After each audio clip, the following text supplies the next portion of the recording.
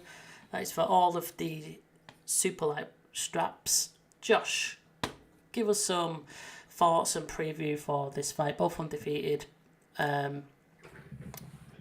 This is in Ireland. I think it's Katie Taylor's first time fighting over there in home country. So yeah, it should be a massive event over there. Give us your thoughts and predictions, please. Yeah, massive indeed. Looking forward to this. It's going to be a homecoming for Katie Taylor. We have the top fighter at 140 pounds versus the top at 135 pounds. So it's really a battle of two undisputed champions. And this was originally going to be Katie Taylor versus Amanda Serrano, but Serrano ended up getting hurt. We know they put on an exciting fight last year, and it was one of those fight of the year candidates. And I think this one would have been huge as well, being that it was going to be taking place in Ireland. But we get a great consolation prize in Chantel Cameron, Katie Taylor. Now, this was probably going to happen at some point anyway, and we're going to get it a little bit earlier than what that may have been. I think both have what it takes and are capable of pulling off the victory. Now, Katie Taylor, she's been in more of the battles, more of the back and forth, harder contests, of course. But Chantel Cameron, she is a top level boxer. I think that she would bide her way in a manner of ensuring that she doesn't get into any of those exchanges that some Katie Taylor opponents have been susceptible to. So I think it's going to be a very tactical fight to a certain degree, and it'll be interesting. It's hard to pick who, because you always wonder when is the damage or the fight pace, the level of competition going to catch up with someone like Katie Taylor, who's now, I believe she's 35 at this point. So assuming that Katie Taylor hasn't broken down in a way that won't allow for her to remain 100% on game through the entirety of this contest, then I would say she has to be the favorite, even though she is moving up, that this could serve her well. Chantel Cameron, decorated. She was a top amateur as well. Both of these individuals were. So I think we're just going to get a really good tactical matchup, and it's going to be a toss up. Really, to be honest with you, I think it's a toss up. I can't lean heavily in favor of either. I just think that we're going to get some questions answered there on fight night. I'm not too privy with what the boxing odds are at the moment. I'll probably check them out at some point. But yeah, I would assume that Katie Taylor's probably a favourite, especially with it being in Ireland. Not that I'm saying that there's controversy or dodgy scorecards over there, because they've not had fights over there for such a long time. But looking at Chantel Cameron's record, she's got a good win over Jess McCaskill from last year. Yeah. And then she'd been obviously just on the British, I assume, undercards of fight nights. But yeah, that's quite a big win over McCaskill for the titles. So Alex, give us your thoughts, opinions on this one and a prediction. Yeah, no, definitely the odds are pretty close. As I'm looking now, I'm seeing like minus 175 KD, Chantel Cameron plus 125. So definitely, people thinking this is going to be a competitive fight. I've mentioned before, I'm not that heavily involved in women's boxing.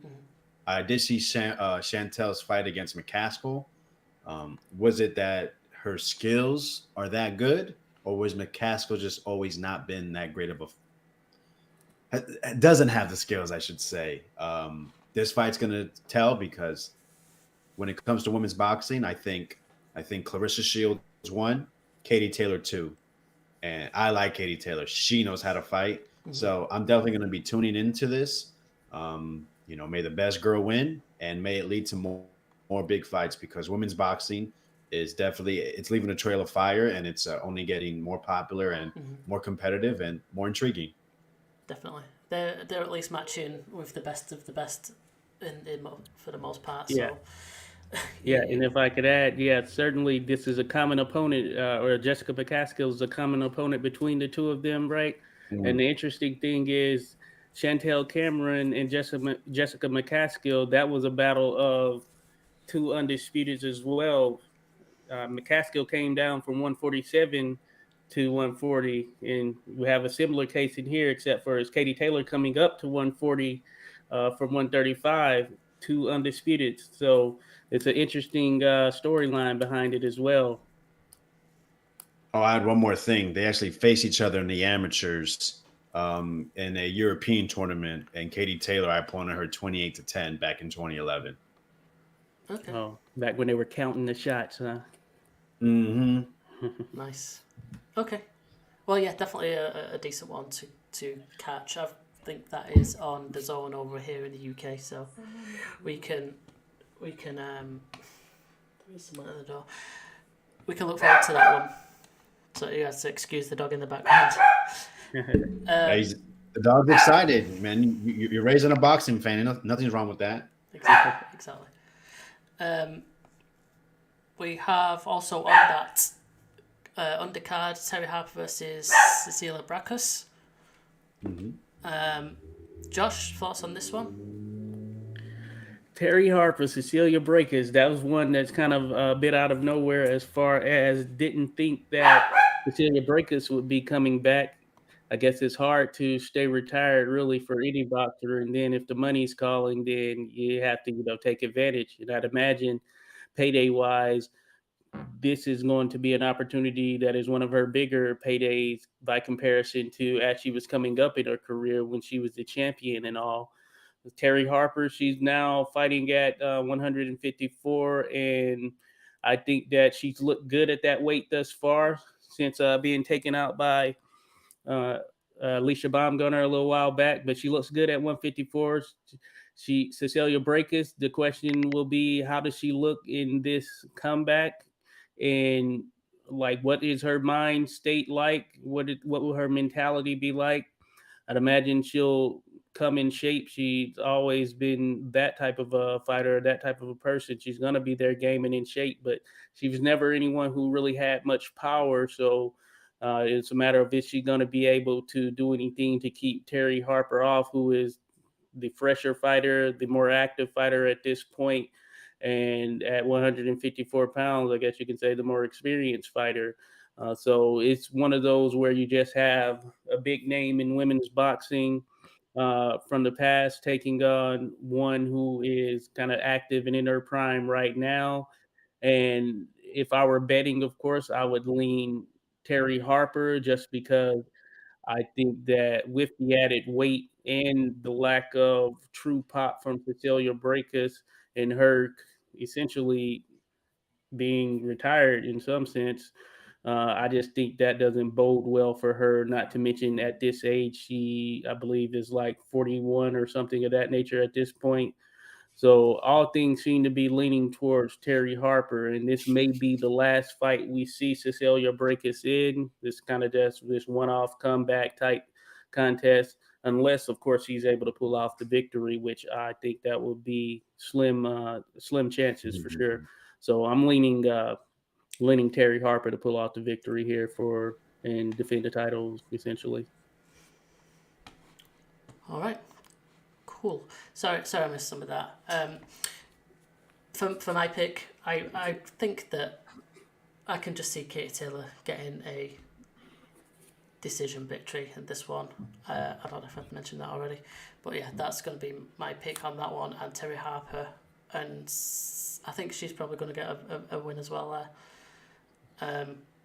We're going to have to move things swiftly along. Also that night then, 20th of May still, over at the MGM Grand, Haney versus Loma. Go on, Josh, you give us your predictions and your thoughts on this fight. How's it going to go? Yeah, this is going to be a good one. Kind of one that has been in waiting, long time in the making, I guess you can say. We're going to get the guy, Devin Haney, who seemed to be poised to become one of the top boxers in the world, given that he started young and early. He was fighting in Mexico, built up his record there. He was used to being in enemy territory, etc. We saw what he was able to do to Kambosos, and he's going to be taking on Vasily Lomachenko, the guy who many has regarded as the number one pound-for-pound fighter in the world over the last several years. He started to slow down a tad bit. He's getting older, of course, that happens. And Lomachenko, we know that he's dealing with a number of other things as far as what's going on in Ukraine. We saw him come back and take on Jermaine Ortiz. And Jermaine Ortiz, of course, showed up and made sure that he was able to do what he needed to do to be competitive against Vasily Lomachenko. But he ended up losing a decision. Now, Lomachenko, many felt that he looked not too good in that fight. Some felt that it may be a matter of he is no longer the Lomachenko of old. It could have been a multitude of things that lended towards why that was the case. But I do think that Jermaine Ortiz was just a big, strong fighter who was really game in that contest. So we're going to see what the both of them have to offer here. This being Haney and Lomachenko in what, in theory at least, could be the two top guys at 135, depending on how things shape up. We have Tank Davis there. We have Shakur Stevenson there. But as far as who should be considered the top dog when this fight ends, I think it's the winner. And Devin Haney is coming in undisputed. I do think that there are a lot of things that play into Devin Haney's favor when you just think about boxing in a conventional standpoint, him being the younger fighter, Lomachenko potentially having slowed down a little bit, and how each has looked in their last fight. And I will say that Devin Haney is 100% on his game, entering his prime, and you can just see that he is becoming one with himself there in the ring. And Lomachenko, if we could get the version of him that took out Nakatani, I believe it was, that was a level of offense and just defensive prowess that is hard to top for any. So if we see that version of him, it's going to make things very, very interesting. But I know a lot of people have been leaning Devin Haney, and it's one of those things. Lomachenko is at that point in his career, because this might not have been the case a few years ago. And I know that a few years ago, I would have been leaning Lomachenko as well. But this one is going to be interesting. It's going to answer a lot of questions, I would say. But it's one that I think is needed for 135. It will clear the air. And hopefully, if, say, for instance, Devin Haney wins, which that is the expectation, then hopefully we get Tank, Shakur Stevenson, those types of individuals with this young crop here doing their thing. But time will tell, of course. Time will surely tell. For sure. Alex, did you have your go yet? Sorry, I've just had to let the folks in. No worries. You go ahead and give us your thoughts. Yeah, for sure. It's an interesting card. We're seeing, I don't know if anyone's too familiar with Murataya. Raymond Murataya has come out of Robert Garcia's gym. They're very high on him. So they're getting him matched up against Nakatilia, who everyone remembers went 12 rounds with Shakur Stevenson, and then gets the Burchelt shot, moving up in weight, knocks him out. So that's an interesting fight. I think, depending what happens in the main event, we could see one of these guys fighting for a title very soon. So I'm looking forward to the Nakatani versus Bologna fight. I think Nakatani, lefty, moving up in weight, seems to have a very crowd-pleasing style.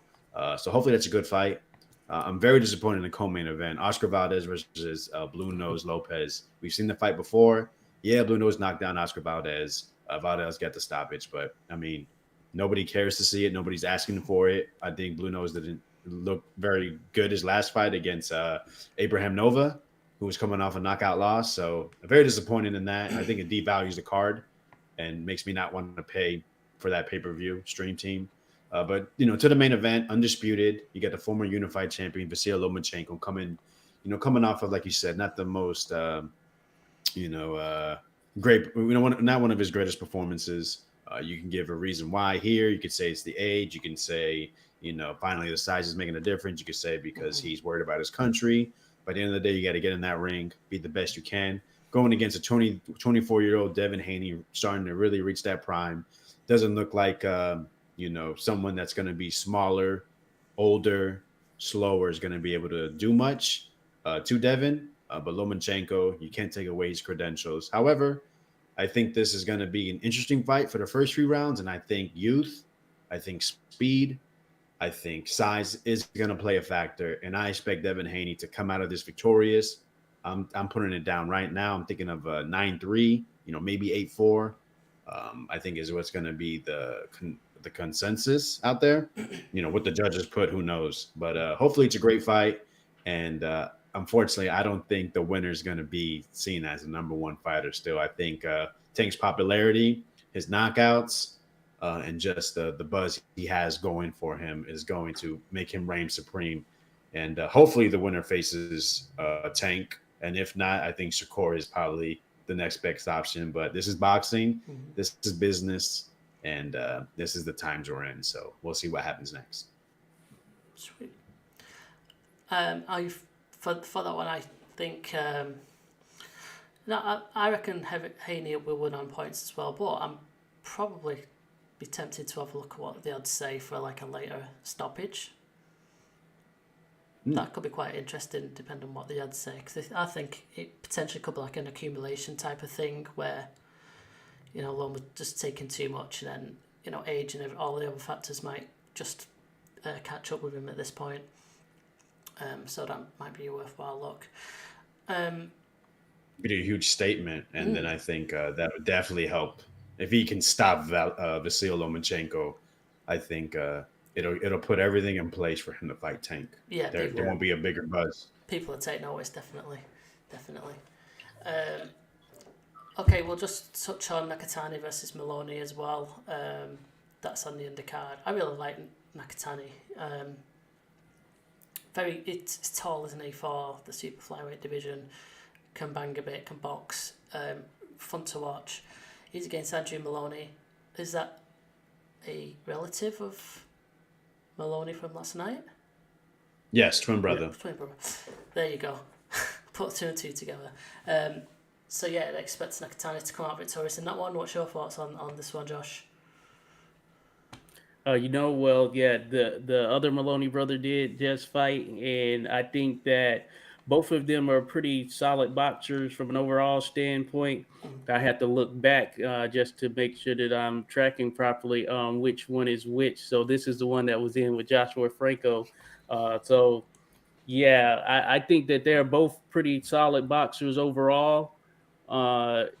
Nakatani, undefeated, he's going to come in their game, and I think that he has enough tools in the arsenal to be able to pull off a victory, because I think with the Maloney brothers, they are top level fighters, but I think that they can be beaten, and there is a limit or maybe a ceiling with the two of them at that top level. That's just in my opinion. And so Nakatani, from all indications, he seems to be a guy who's poised to come in and to be able to pull off a victory. I think it goes the distance.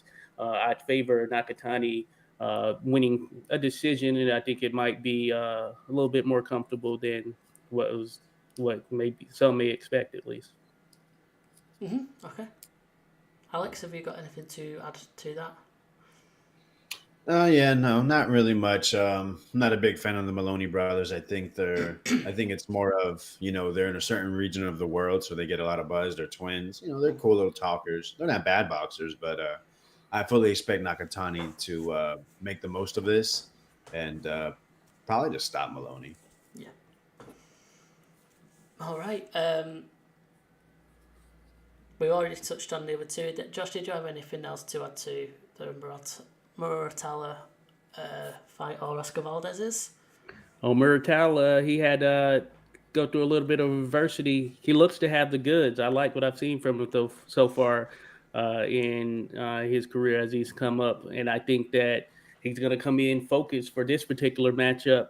And Nakatia, he'll be game, but given the trajectory of Muratalla, I think that he should pull off the victory in this. We'll probably go decision, but he should look fairly good in doing so. And if he's able to pull off a stoppage, I think that's A plus, and that just adds an extra stamp to him. But he is a guy that we will be seeing and have to watch for the future. So I expect to see him in some marquee fights not too far down the road. Maybe 2024 is the year we see him get to title contention in some capacity. Okay. I was going to say, I don't think I've ever seen him fight. I've added into financial system quite a few times on undercard fights. But yeah, he's 26 years old, 17, with 14 knockouts. Looks like he can punch a bit then, and he's got the airless of danger, which I like. So yeah, he sounds quite interesting anyway. It sounds like one to actually keep an eye out for. Yeah, and for clarity's sakes, in his last fight, he pulled off the stoppage victory. He had to go through a little bit of adversity early because he started very slow in that fight, but he eventually came on. And once you saw him get in his bag, yeah, he's a top level guy for sure. Didn't he get dropped? Yeah, I believe so. He got dropped as well. Right. Okay. Great. I've also just clicked on to Oscar Valdez there, and I guess. Again, you touched on it, Alex. Oh, yeah, and I'm in agreement with Alex on this one as well. This was a very interesting one to see, especially being the co-main event. I feel like there are probably some others that could have mixed these fights up and have them actually take on someone else. Yeah. I guess maybe this is just a bit of a comeback fight for Valdez to get him another confidence win after the back of that loss that he took. So there we go. I think that wraps us up. For the time being, I know that there's more to do, but I've got to go. I think what we'll try and do is for the following weekend, I'll try and catch up with you two boys, in a call, and then we'll put out a video with our predictions and preview of this weekend of Saturday the 27th of May, if that's all right with you. No, we can give it a shot. Yeah, definitely down. I was surprised about that Okoli CBS fight. That's come around pretty quick. So yeah, we'll try and get that discussed before our next stream, and we'll put it out as a video. So we'll end things there for this time. I appreciate everyone who stopped by, who joined in with the chat and their scores. Hopefully you clicked like and subscribe. If you haven't done so already, please do so. Josh, Alex, as usual, thank you very much for being here. We'll do it again in a couple of weekends' time. And if you've not already done so, make sure you go and check out 86 Boxing on YouTube. He's going to do a podcast later on with Boz, and check out Alex on Twitter. There are some links in the video description. All right. Appreciate it, boys. You two take care. Peace out. All right, man. Right. Bye-bye.